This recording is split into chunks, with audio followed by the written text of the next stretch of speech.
Here are stories that make us curious, and then there are stories that leave us unsettled, clinging to the thought, how could this even be real? This mystery isn't the kind you just stumble upon in a dusty book or an old news archive. It's the kind that lingers, one that blurs the line between truth and impossibility. Witnesses swore what they saw was real. Experts tried to explain it away. Yet decades later, the questions remain untouched, like fingerprints on a locked door that no one can open. What if the explanation we're searching for doesn't exist within the world we know? And what if the answers are more terrifying than the mystery itself? Stay with me, because once you hear the full story, you'll never look at the ordinary the same way again. Before we dive in, do me a quick favor. If you love unraveling chilling mysteries and stories that bend reality, hit that like button, subscribe, and share this video with friends who'd get goosebumps hearing it too. It really helps bring more strange stories to light, and hey, it keeps you from missing the next one. Chapter 1: The First Whispers. It always begins quietly, doesn't it? Not with blaring headlines or frantic investigators, but with a single moment, a whisper that passes from one curious ear to another. This mystery was no different. At first, it was nothing more than a story murmured late at night, dismissed by some as superstition, but held onto by others with uneasy fascination. Locals recall how it crept into conversation, half-jokingly at first. Someone would mention a strange noise they couldn't explain, or an unsettling sight glimpsed at the edge of town. Neighbors would lean in a little closer, voices hushed, as if speaking too loudly might summon whatever it was. And soon, those whispers grew louder, tangled together into something harder to ignore. The first reports weren't taken seriously. They never are. Authorities brushed them aside, claiming people were imagining things, that fear had a way of distorting shadows into monsters. Yet behind the laughter and dismissal, unease was growing. Because what happens when separate people with no reason to collaborate or invent, start telling the same story? Details began to align. Times, places, even descriptions of what was seen. Too precise to be coincidence. Too strange to be ignored. And just like that, the whispers were no longer background noise. They had become the heartbeat of a mystery, one that was only beginning to reveal itself. Chapter 2: A Town on Edge. Once the whispers began to spread, the mood of the town shifted in ways that are hard to measure, but impossible to deny. Daily routines carried on. Shops opened, children went to school, neighbors exchanged polite greetings. Yet beneath the surface, something had changed. An uneasiness hung in the air, like a storm cloud that refused to move on. People started locking their doors earlier than usual. Curtains were drawn tight at night, not just for privacy, but for protection. Even the most skeptical residents admitted to feeling a little more cautious, a little more alert. Fear has a strange way of uniting a community, not in celebration, but in shared suspicion of the unknown. Local businesses noticed fewer customers lingering after dark. The streets, once lively with chatter and laughter, fell unnervingly quiet as evening crept in. Parents warned their children not to wander too far, while older residents swapped stories that seemed to echo the current mystery. Tales passed down like half-forgotten warnings. And still, no one could say exactly what it was. A sound? A figure? Presence? Every attempt at a clear explanation unraveled into uncertainty. The town was waiting for an answer, waiting for proof, or perhaps waiting for the moment when whispers would finally manifest into something undeniable. Chapter 3: The First Witness. Every mystery sharpens when one voice dares to step forward. For this town, that voice belonged to a woman who insisted she had seen something no one else could explain. She wasn't known for exaggeration or tall tales. In fact, neighbors described her as grounded, practical, the kind of person who chose her words carefully. That's why her account sent a shiver through the community. She recalled walking home one late evening, the streets unusually still. Then movement. A shadow stretched across her path, but when she looked up, no one was there. The air grew heavy, unnaturally silent, as though even the crickets had been swallowed by the darkness. She swore she felt eyes on her, though she couldn't see a soul. When she finally reached her door, she turned the key with trembling hands. And that's when she heard it. A sound she could only describe as a low, guttural whisper. Not quite human, not quite animal, something in between. Most people would have kept this story to themselves, afraid of ridicule. But she told it openly, insisting she hadn't imagined it. Her confidence unnerved even the skeptics. Because once one person speaks, it becomes easier for others to admit. They, too, had seen or heard something they couldn't explain. The first witness had broken the silence. And the mystery was no longer just whispers. It had a face, a time, and a chilling testimony. Chapter 4 echoes in the dark. Once the first witness stepped forward, the floodgates opened. Stories began surfacing from every corner of town. Not identical, but eerily similar. People described noises that didn't belong, shadows that moved against the grain of logic, and that same overwhelming sense of being watched. What struck investigators later was the consistency. Independent accounts, from people who didn't even know each other, carried the same threads. An unnatural silence before the encounter, a fleeting shadow that seemed alive, and whispers that slithered just beyond comprehension. Too many echoes to be chance. Some residents tried to rationalize it. Maybe the sounds were just wind cutting through old buildings, or wild animals prowling in the night. But deep down, even the skeptics couldn't shake the unease. After all, wind doesn't whisper your name. The reports multiplied. Farmers claimed to hear murmurs across their fields when no one was there. A group of teenagers swore they saw a figure vanish as quickly as it appeared. A shopkeeper admitted she had locked up early one evening after catching what looked like handprints on her display window, pressed from the inside. Each new story layered on top of the last, creating a chorus of dread that blanketed the community. What began as whispers had grown louder, clearer, and far more difficult to dismiss. Something was echoing in the dark, and it wanted to be heard. Chapter 5: The experts arrive. As the stories grew harder to ignore, outsiders took notice. Journalists, self-proclaimed paranormal investigators, and even a few academics descended on the town, each eager to uncover or debunk what was happening. With cameras, notebooks, and measuring devices in hand, they moved through the streets like hunters searching for invisible prey. At first, the community welcomed them. Maybe these experts would bring clarity, a rational explanation that could finally put anxious minds at ease. But that hope quickly faded. Instead of answers, the experts only seemed to deepen the confusion. Some claimed the whispers were nothing more than auditory hallucinations triggered by stress. Others suggested infrasound, low-frequency vibrations capable of unsettling the human body and mind. A few insisted it was mass hysteria, a psychological ripple effect spreading from one frightened mind to another.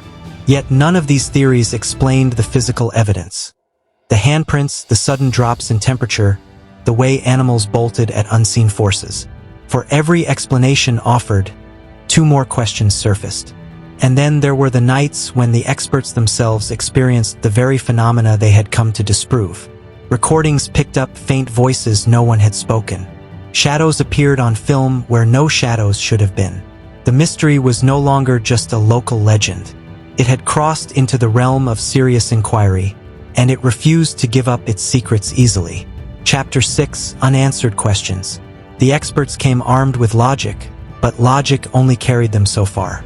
Every time they thought they had found a reasonable explanation, something else surfaced to unravel it. And that's when the frustration set in, not just for the investigators, but for the people who lived with this mystery every day. Why did some hear the whispers clearly while others heard nothing at all? Why did the strange shadows appear in certain places but vanish completely when studied under controlled conditions? And why did equipment, cameras, recorders, even basic flashlights, malfunction at the very moments they were needed most? Some investigators began to suspect tampering. Could locals have staged these events for attention? But the sheer number of reports from people with nothing to gain made that theory collapse under its own weight. Then there was the timeline problem. The events weren't consistent. Days, sometimes weeks, would pass without incident, lulling the town into uneasy calm, only for the whispers and sightings to return suddenly, stronger than before. It was as if the mystery itself chose when to reveal its face, deliberately staying one step ahead of those who pursued it. And with every failed attempt at clarity, the unease grew sharper.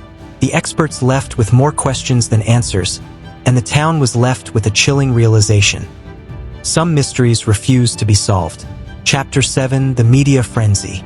When the media finally caught wind of the story, everything changed.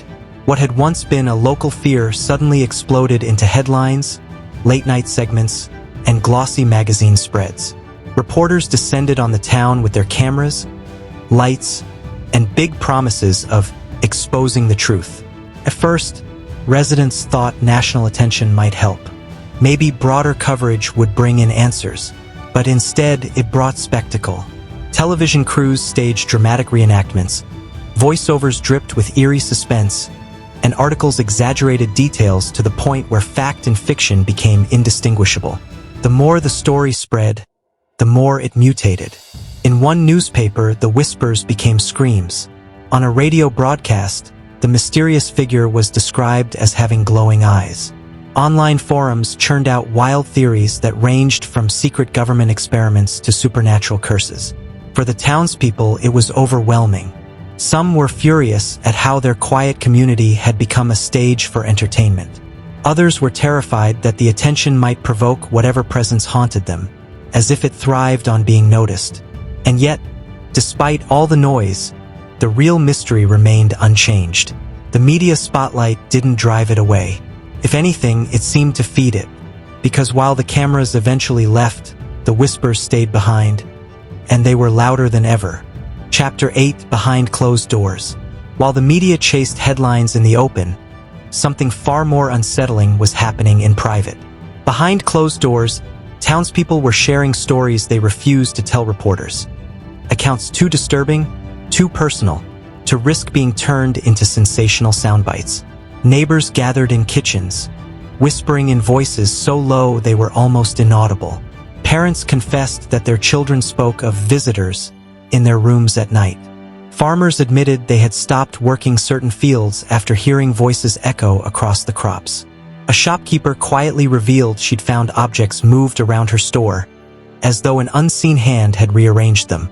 These weren't exaggerations for attention.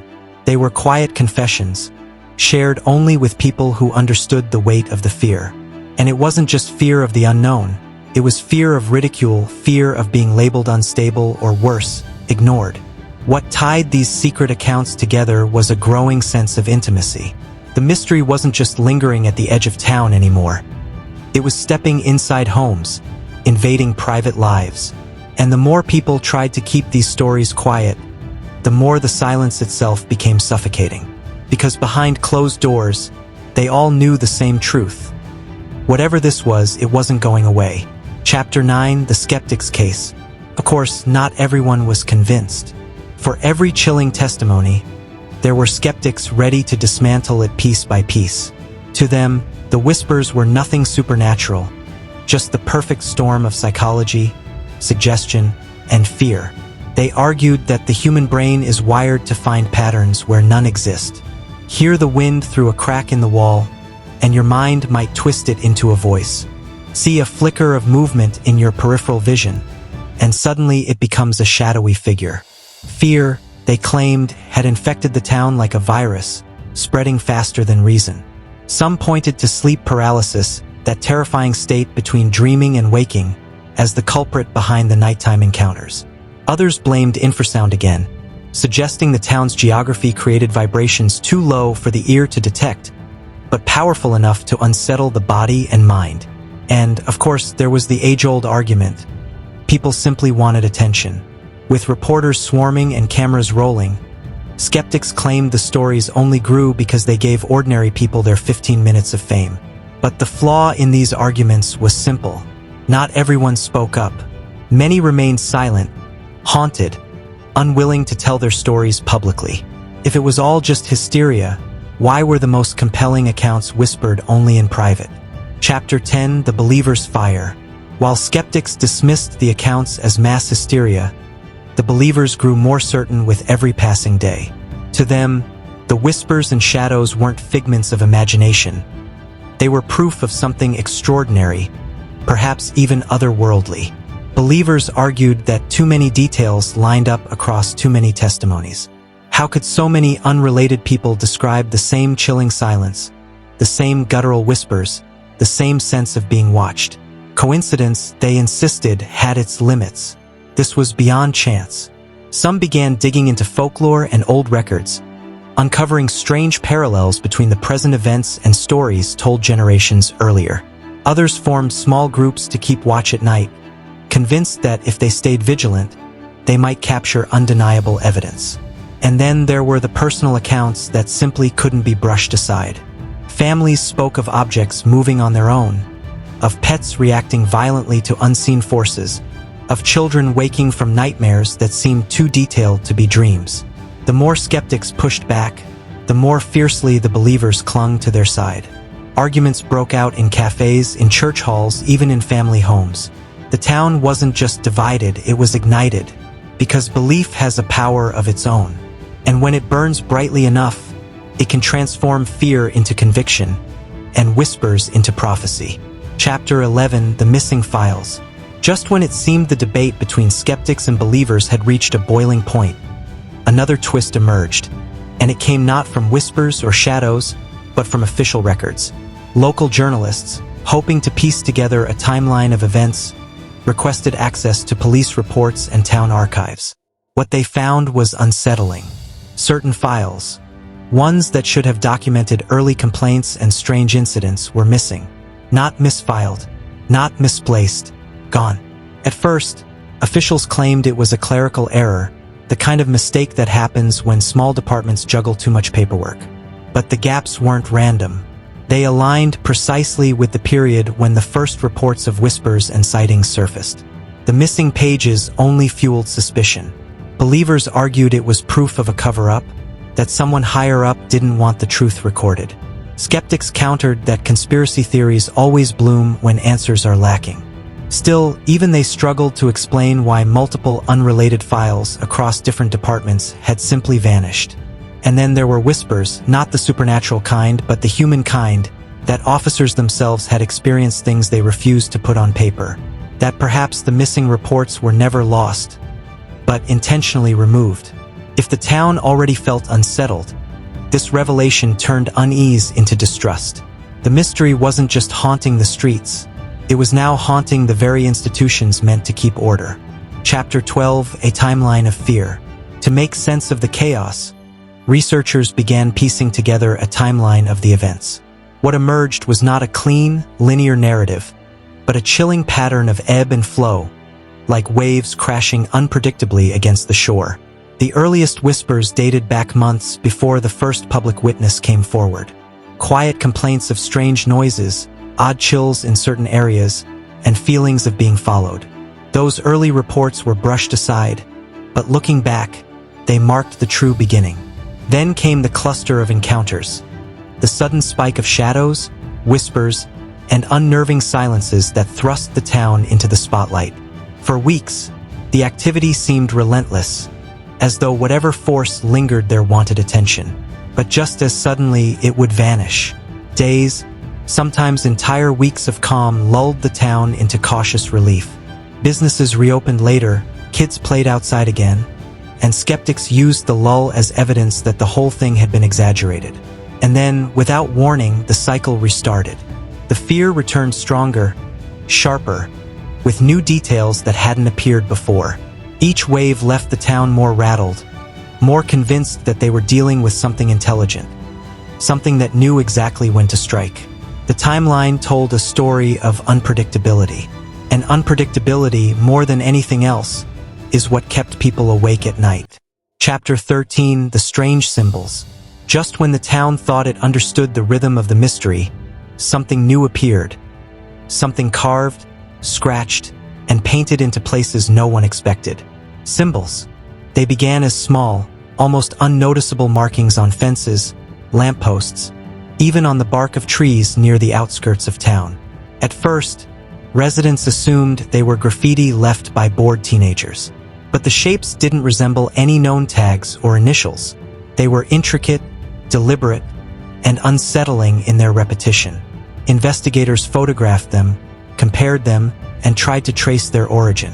Some resembled runes, others geometric patterns, and a few mirrored symbols found in obscure folklore texts. But no single culture or language could explain all of them. It was as if they were fragments of a larger puzzle, scattered across the town. Then came the stranger detail. Many of these markings appeared overnight. A shop wall would be clean one evening, only for a new symbol to emerge by morning, with no sign of paint, brush, or tool. Residents swore they hadn't heard a thing. Theories spread quickly. Were the symbols warnings, messages, or perhaps invitations to whatever force was lurking in the dark? If the whispers had shaken the town, the symbols etched that fear into stone. Because now it wasn't just sound and shadow. The mystery was leaving its mark, permanent, undeniable, and deeply chilling. Chapter 14, The Night of Silence. Every mystery has a breaking point, a single event that shifts it from strange to unforgettable. For this town, it was remembered simply as the Night of Silence. It began like any other evening, with residents bracing for the usual unease. But what followed wasn't just quiet. It was absolute. No dogs barking, no insects buzzing, not even the faint hum of power lines. People described it as if the entire world had pressed pause. Clocks ticked, lights flickered, but outside, nature itself seemed to vanish. Farmers later claimed their livestock stood frozen, ears pricked, as though listening to something humans couldn't hear. Parents reported their children waking at the same moment, all wide-eyed, whispering that it's here. Then came the pressure, a crushing heaviness in the air that residents felt in their chests, like the weight of an approaching storm. Some swore they heard footsteps outside their doors, others felt the floorboards tremble, but no one dared step outside. And just as suddenly as it began, it ended. A single crow's caw broke the silence, and the night returned to normal. But normal no longer felt the same. That night was proof that the mystery wasn't random. It was deliberate, orchestrated, and powerful enough to silence an entire town at once. Chapter 15, Voices from the Past. After the Night of Silence, many began to wonder if this was truly new, or if it had happened before. That's when historians, archivists, and a few determined locals started digging into old records, diaries, and town legends. What they found sent a shiver through the community. Buried in century-old newspapers were reports of murmurs in the fields and phantom figures by the river. Handwritten journals described nights when the air went still and even the stars refused to shine. One entry, dated nearly 80 years earlier, recounted a farmer's experience of waking to find strange markings on his barn, symbols almost identical to the ones now appearing around town. Folklore, too, seemed to echo the present. Generations-old tales spoke of a watcher in the shadows, an unseen presence that tested the courage of those who ignored the warnings. The details were vague, as folklore often is, but the parallels were undeniable. The discovery unsettled residents. If this had happened before, why had it returned now? And more importantly, why did the old accounts abruptly stop, with no explanation as to how or if the phenomenon ever ended? The past wasn't offering comfort. It was offering a grim reminder. This mystery wasn't new at all. It was part of something cyclical, something that seemed destined to resurface again and again. Chapter 16, The Science Fails. Science had always been the town's best hope.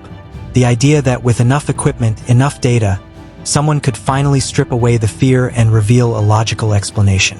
But as the investigations deepened, it became painfully clear. Science wasn't winning this battle. Teams set up motion sensors, night vision cameras, and sensitive audio recorders across the most active locations. At first, they captured results. Unexplained temperature drops, bursts of static-laced whispers, shadows darting across the frame. But the moment scientists tried to replicate the findings under controlled conditions, the phenomena vanished. One researcher described it as chasing smoke with bare hands. Every attempt to measure or isolate the events ended in failure. Batteries drained in minutes, devices malfunctioned without warning, and some recordings simply erased themselves. It was as though the mystery itself resisted observation. Skeptics used this as proof that nothing real was happening. But others pointed to a troubling question. What if the inability to measure it wasn't proof of absence, but evidence of something beyond our current understanding? Science didn't stop trying, of course. More tests were conducted, more theories proposed. Yet each ended the same way. Inconclusive, frustrating, and unnerving. And for the townspeople, one truth became clear. If science couldn't explain what haunted them, then perhaps the answer lay in something far stranger. Chapter 17: The Human Cost. For outsiders, the mystery was a puzzle to be solved.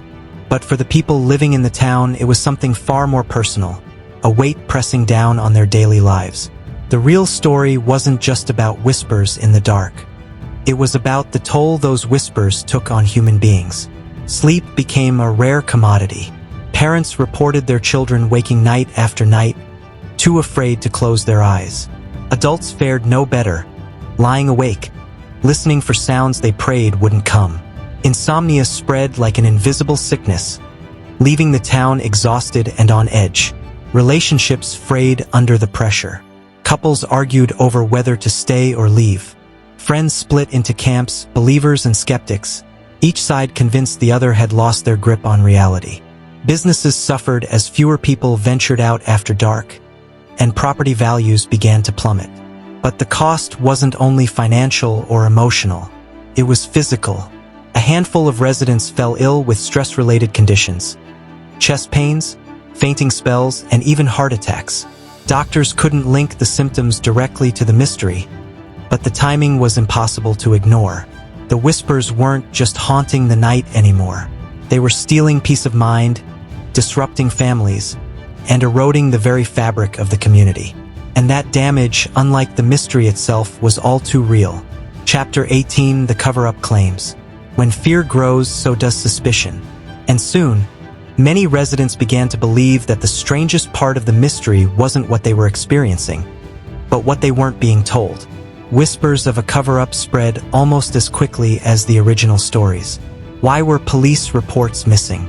Why did officials dismiss testimony so quickly, even when witnesses were credible?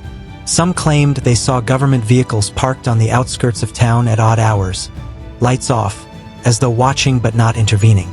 A few former employees hinted that they had been warned not to speak publicly, pressured into silence by higher authorities. Whether true or not, these claims added fuel to the fire. After all, secrecy breeds paranoia, and paranoia is fertile ground for conspiracy. The theories varied wildly. Some believed it was an experiment gone wrong, that the strange sounds and shadows were the byproduct of hidden military technology. Others thought the authorities knew it was something paranormal but were too afraid to admit they couldn't control it. Officials, of course, denied everything, but denial only deepened mistrust. For the townspeople, it felt as though the truth was locked away, and that someone somewhere was holding the key. And if the whispers themselves weren't terrifying enough, the idea of a deliberate cover-up added an entirely new layer of fear. Chapter 19: A Global Connection. Just when the town thought its nightmare was uniquely its own, researchers uncovered a startling revelation. Similar stories had surfaced in other corners of the world. Archived reports from remote villages in South America spoke of voices in the wind that lured people into the forests, never to return. In parts of Eastern Europe, accounts dating back centuries described nights when animals froze, crops withered, and whispers filled the air. Even modern forums were filled with eerie parallels. People from different countries recounting the same sounds, the same symbols, the same chilling sense of being watched. The similarities were uncanny. Distances of thousands of miles, cultures with no contact, yet the patterns lined up almost too neatly. Could it all be coincidence? Or was it evidence of something much bigger than one town's ordeal? For the locals, this discovery brought mixed emotions. On one hand, it was a grim comfort to know they weren't alone. On the other, it was terrifying to realize the mystery wasn't confined to their borders. A few former employees hinted that they had been warned not to speak publicly, pressured into silence by higher authorities. Whether true or not, these claims added fuel to the fire. After all, secrecy breeds paranoia, and paranoia is fertile ground for conspiracy. The theories varied wildly. Some believed it was an experiment gone wrong, that the strange sounds and shadows were the byproduct of hidden military technology. Others thought the authorities knew it was something paranormal but were too afraid to admit they couldn't control it. Officials, of course, denied everything, but denial only deepened mistrust. For the townspeople, it felt as though the truth was locked away, and that someone somewhere was holding the key. And if the whispers themselves weren't terrifying enough, the idea of a deliberate cover-up added an entirely new layer of fear. Chapter 19: A Global Connection. Just when the town thought its nightmare was uniquely its own, researchers uncovered a startling revelation. Similar stories had surfaced in other corners of the world. Archived reports from remote villages in South America spoke of voices in the wind that lured people into the forests, never to return. In parts of Eastern Europe, accounts dating back centuries described nights when animals froze, crops withered, and whispers filled the air. Even modern forums were filled with eerie parallels. People from different countries recounting the same sounds, the same symbols, the same chilling sense of being watched. The similarities were uncanny. Distances of thousands of miles, cultures with no contact, yet the patterns lined up almost too neatly. Could it all be coincidence?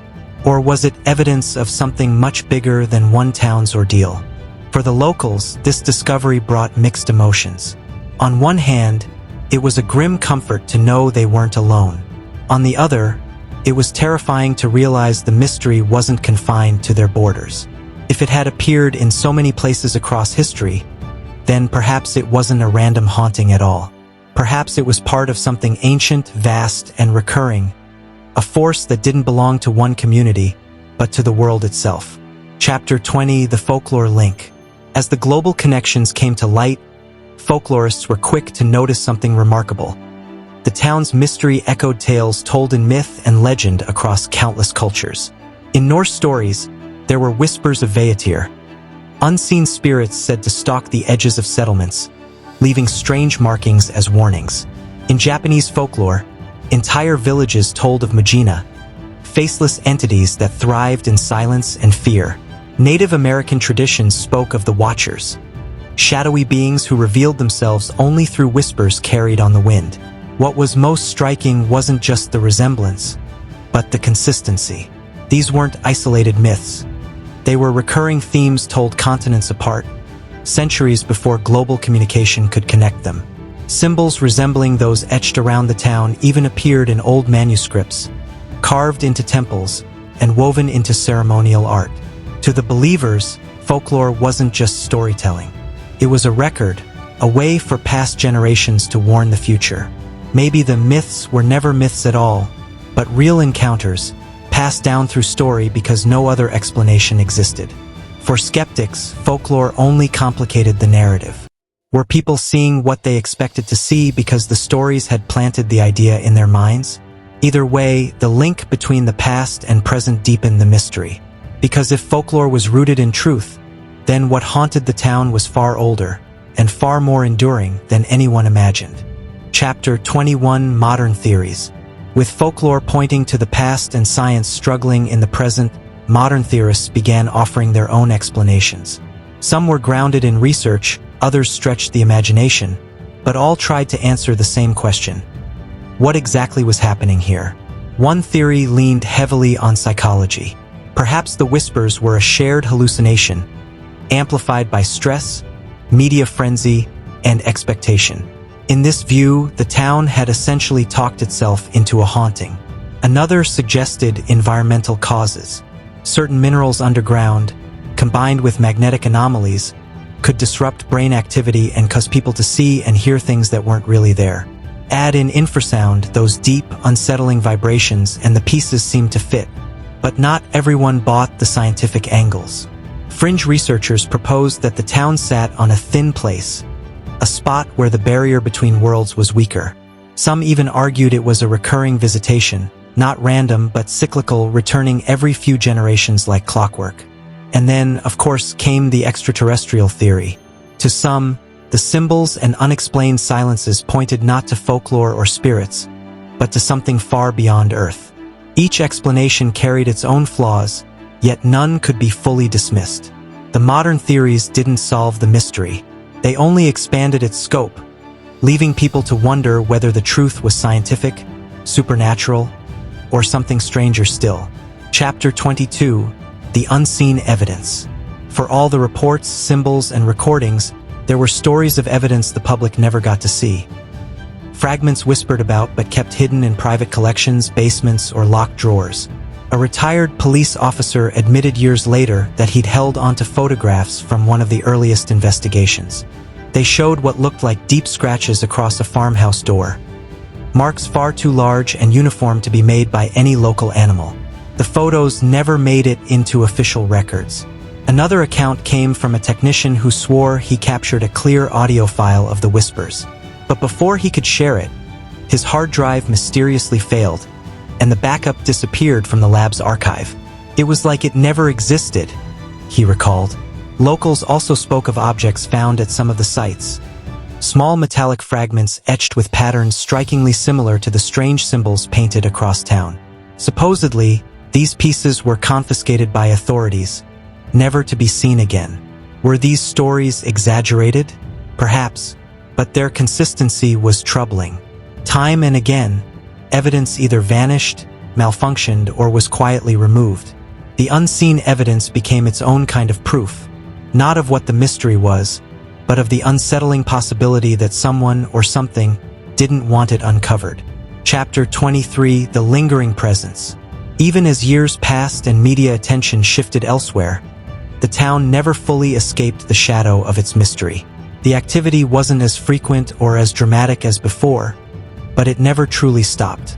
It lingered, quietly, persistently, like a shadow that refuses to fade. Residents spoke of fleeting moments. A sudden chill in an otherwise warm room, the faint murmur of a voice when no one was around, objects subtly shifting places with no explanation. These weren't full-blown encounters anymore, but echoes. Reminders that whatever had haunted them still hadn't left. New families who moved in without knowledge of the town's history often reported the same sensations within weeks of arriving. Some left quickly, unwilling to live under that invisible weight. Others adapted, treating the occasional strangeness as just another part of life, like bad weather or creaky floors. What unsettled researchers most was the pattern. The phenomenon seemed to surface strongest whenever attention returned to it. The more people discussed, investigated, or feared it, the louder it became. And when ignored, it simmered down but never disappeared. It was as if the mystery thrived on awareness, feeding off curiosity itself. For the town, this lingering presence became a cruel reality. They weren't just living with history, they were living with something that refused to be history at all. Chapter 24: What if it's true? For skeptics, the mystery was nothing more than superstition, folklore wrapped in fear. But for believers, and for those who had lived through it, one chilling question always remained. What if it's true? What if the whispers weren't tricks of the mind, but genuine voices from something we can't yet comprehend? What if the strange symbols weren't graffiti, but warnings or messages? And what if the shadows weren't figments of imagination, but real presences brushing against our world from somewhere else? The idea sounds like the stuff of horror films, yet history is filled with moments where the impossible later became explainable. Diseases once thought to be curses were revealed as microbes. Mysterious lights in the sky, once feared as omens, are now understood as natural phenomena. Could the same happen here, with the difference being that the truth might be far more unsettling than anyone expects? For some, accepting the possibility means accepting that the universe is stranger and less safe than we like to believe. For others, it sparks a quiet thrill, the idea that we're brushing against forces older, larger, and more mysterious than ourselves. Either way, the question lingers, impossible to silence. What if it's all real? Chapter 25: Conclusion: The Endless Mystery. In the end, the truth behind the whispers, the symbols, and the shadows remains elusive. For the townspeople, life goes on. Shops reopen, children grow up, and daily routines return. Yet beneath the surface lies an unspoken understanding. Their home will forever carry an invisible weight. Outsiders may forget, but those who lived it never truly escape. And perhaps that's the most unsettling part, because mysteries like this don't really end. They evolve. They fade, then resurface. They leave one place only to appear in another. Each time, they remind us that the world is still bigger, darker, and stranger than our explanations allow. Whether it was folklore made real, a scientific anomaly, or something beyond human comprehension, the truth remains hidden in the silence. And maybe that's where it belongs, because the unknown has a power of its own, keeps us questioning, searching, and wondering. And in that wondering, the mystery lives on, not just in one town, but in all of us.